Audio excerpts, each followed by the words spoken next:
আমাদের মিডিয়া কর্মী ছাড়া যারা এখানে দাঁড়িয়ে আছেন দয়া করে আমি আপনাদের কাছে অনুরোধ করছি, আমাদের মাননীয় ভারপ্রাপ্ত আপনাদের কাছে অনুরোধ করেছেন সকলে দয়া করে আমাদের প্রিয় নেত্রীর জন্য দয়া করবেন আপনারা, প্লিজ আপনাদের কাছে বিনীত অনুরোধ করছি।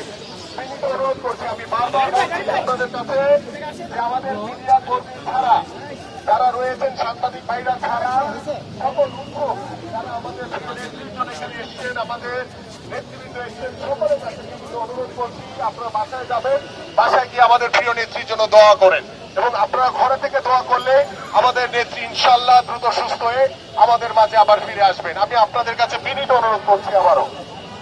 সারা বাংলাদেশের প্রত্যেকটি নেতা কর্মী, প্রত্যেকটি সাধারণ মানুষ সকলের কাছে আমাদের প্রিয় নেত্রী দেশনেত্রী বেগম খালেদা জিয়ার জন্য আমরা দোয়া চাই এবং সার্বিকভাবে সহযোগিতা চাই।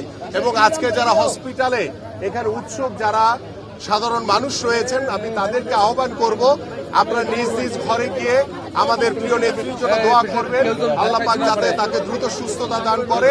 এবং আমি আপনাদেরকে আল্লাহর রহমতে তিনি আগের চেয়ে কিছুটা ভালো আছেন, আপনারা সকলে দোয়া করেন। এবং আমি সকলের কাছে আবারও বিনীতভাবে অনুরোধ করছি যে আপনারা এখানে ভিড় না করে প্রত্যেকটি ঘরে ঘরে গিয়ে আপনারা নিজ নিজ ঘরে গিয়ে আমাদের প্রিয় নেত্রী দেশনেত্রী বেগম খালেদা জিয়ার জন্য দোয়া করেন, তিনি যাতে সুস্থ হয়ে দ্রুত আমাদের মাঝে আবার ফিরে আসেন।